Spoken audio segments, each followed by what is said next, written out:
If you need any Xbox or PlayStation codes or any cheap PC games, use the referral link in the description. It will take you over to g2a.com. They already have a discount on most of their goods, and if you use the code CHES at checkout, you can get yourself an extra 3% off as well.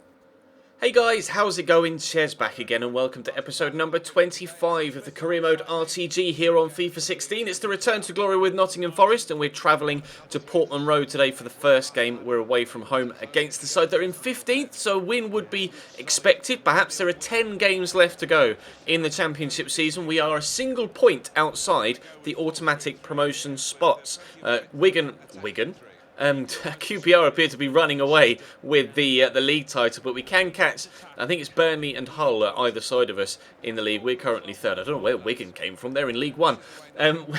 Starting a bit of a rotation side, as you can see, although Kyle Ebesilio has been very important for us in the past couple of episodes, scoring a couple of good goals and a couple of very important goals at that as well. David McGoldrick, though, into Giles Coke, back to McGoldrick here. He has a great shot from distance, but Doris de Vries is on hand to push that over the top of the bar and stop Ipswich Town from taking a 1-0 lead. We'll try and take a 1-0 lead ourselves, though, coming down the left-hand side here with Ali Adnan into Andre Gray. Still yet to score his first goal in a Nottingham Forest shirt, but he's been very heavily involved, and that's not his first assist for the club. Very well taken, though, by Tyler Walker. Took it under control, and then it was almost a really bad first touch, in fairness. It just popped up, but the finish was very, very good indeed. You can see from this replay, it just pops up off the side of his foot, but to then swivel around it and fire it into the far bottom corner. Extremely well done from Tyler Walker. Made the best of a bad situation, and we find ourselves with a 1-0 lead. David McGoldrick, again, heavily involved here. Somehow Maitland-Niles continues to have the ball and then just past the post from Scoos. Very close to Ipswich equalising there, but we get the ball off them in the midfield there thanks to Chris Cohen. A good battle for pace and strength here between Mahi and Fraser. Mahi wins it, turns inside, gets it to Andre Gray. He's so unlucky in front of goal, I swear. He's not destined to score a goal for us anytime soon. It's ridiculous the amount of chances he has, and he comes so close. That time it took a deflection that comes off the post. This time, I thought that had come off the bar, and I thought, well, that was just an extremely unlucky header from Fraser. But you can see here, it's another one of those ridiculously good reaction saves from Doris de Vries where he gets his fingertips to it. He did it for us in the last episode, and I couldn't really figure out how he'd scored then, and I still don't, or how he'd saved that then, and I still don't know how he managed to save that one either. It's ridiculous goalkeeping. It's like his fingertips are made of like concrete or something, the way the ball just bounced off them. We get really lucky here with the way that Chris Cohen is able to keep hold of possession, though, but we'll take the shot into the bottom corner to give us a 2-0 lead in the 73rd minute. Really pleased with that. We needed 3 points after we actually ended up with a rather disappointing defeat in the last episode, but whoa. Doris de Vries is on hand again to make another extremely good save to keep us in this game at 2-0 up. If they'd have brought one back there, you wouldn't have put it past them to get another goal back. But Andre Gray involved here. Ebesilio, you can see the ball that's on through to Maxwell corner. He's going to take it under control. Turning side, he's not seen as much first team football as he may have liked here. He was out injured for a while when we brought him in on loan, and then obviously we brought in Andre Gray in January, so he's been taking the first team places or first team starts away from him. But never mind, he came off the bench and had something to say. But Tyler Walker was the young striker that got the goal that set things going for us. So good win, and we'll take the 3 points. We're now up against Sheffield Wednesday. We're back at home though this time around. And we'll see if we can continue to build on that win. Still a point away from Burnley. 9 points behind QPR at the top of the table. Sheffield Wednesday, though, are up in 5th. This is a difficult game. They're a strong side, doing better in the league than perhaps I would have thought they may have done. We do actually have a player on loan from Sheffield Wednesday, Mendes, the left winger. But since Jordan Ibe came in, he's not really had a look in, to be completely honest, which is fair enough. Jordan Ibe's been phenomenal for us. So we'll hope that he can do that again for us today, as well as the rest of the players in the team. But Kieran Westwood in between the sticks for Sheffield Wednesday still.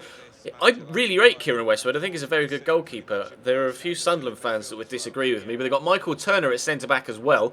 So experience at the back, but maybe our youthful starting lineup would actually be able to outdo their experience. Nelson Oliveira comes close to giving us a 1-0 lead there, but Kieran Westwood with a very good save to get it away. Just 10 minutes later, though, we're going to have another chance. Renato Sanchez can't get it past their back line, but in the end, they're actually going to give it away straight to Pinillos. He finds Nelson Oliveira.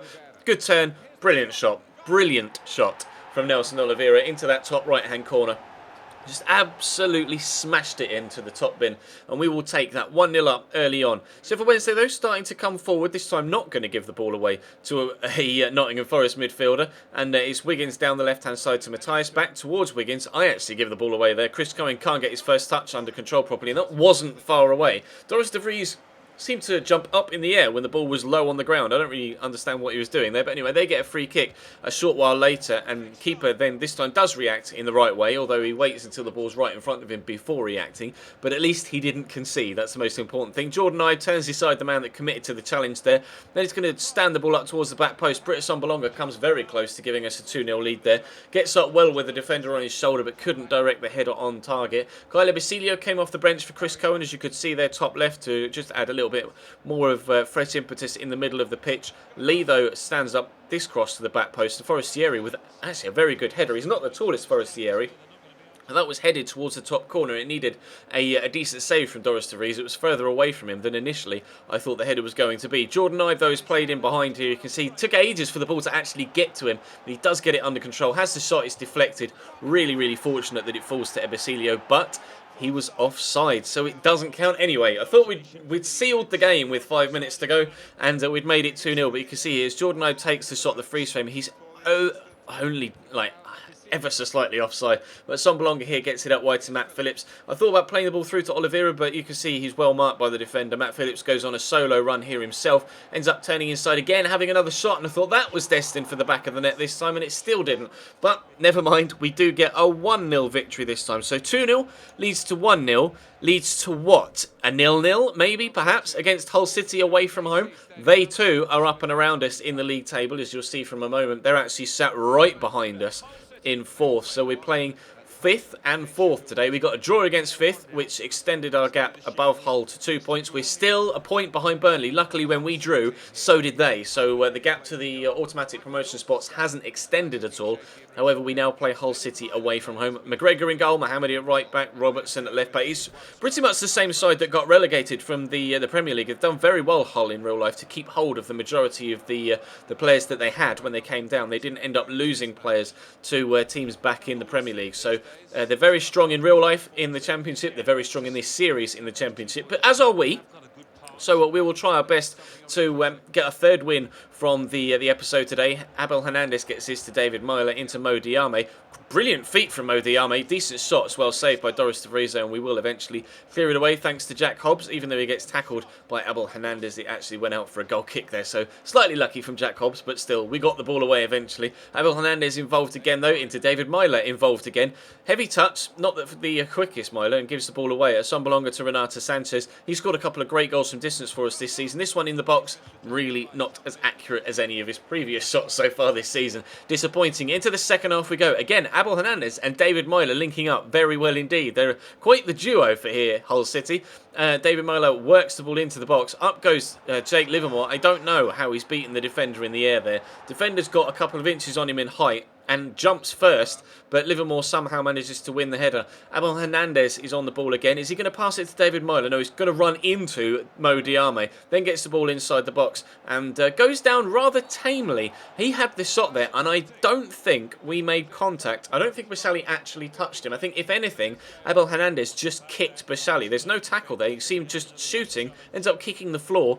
They get a penalty. Sone Aluko came off the bench, and immediately, the first kick of him being on the pitch, Abel Hernandez won the penalty, got substituted off. Sone Aluko came on and scored it. 2-0 down away from home against Hull City. That's not very good when it comes to the overall picture of the Championship table, is it? Whatsoever. Britta Sombolonga on the ball here, played in. Renato Sanchez gets it back, gives it across to his Congolian teammate, and it's very close to going in the back of the net. I think it actually took a deflection, which is what made it loop like that towards the top corner, but unfortunately didn't go in. We get a throw in shortly after. Andre Gray came onto the pitch as a substitute, whips in a good cross, but unfortunately Sombolonga's header was straight at Alan McGregor, and we're not able to get ourselves a win. Not even able to get ourselves a draw. So a 2-0 win, followed by a 1-0 win. Theoretically, if you're following the pattern, it should have been 0-0, but we lost 2-0, despite that was their only 2 shots on target, and they scored them both. Really disappointing. We've got a handful of games left. As you can see, we do play Burnley on the 14th, which is going to be massive. Just as that game against Hull was huge, we've got a game against QPR coming up. We've got definitely have to play Burnley as well. And if they win their game in hand, Burnley, that'll be really even more important. We're only a point behind them at present. Hopefully they lose or draw at the very best in their game in hand, so that we can stay within one game's worth of points behind them, and hopefully we can overtake Hull as well between now and the end of the season. There are 7 games to go as we finish this episode, so plenty of points still available up for grabs, 21 in fact, but that's going to bring today's episode to a close. Thank you very much for watching, guys. Drop the video a like if you enjoyed, subscribe if you haven't already, of course. Feel free to follow me on Twitter and Instagram and Facebook, etc. All links are on screen and in the description, and follow me on Twitch as well, where I'll be streaming Football Manager again tonight as we make a decision actually whether to stay at Luton or to move on to one of the sides we actually played in today's Career Mode Return to Glory episode, Ipswich Town. So that decision will be made tonight, so if you missed the stream footage of the end of the last season, definitely check that out. It was almost 3-hour stream that went up on the channel earlier on this morning. If you want to just find the exciting bits, go to like the last hour, because it was ridiculous in the playoffs. But that's all for now. Thank you very much for watching, and I'll see you next time.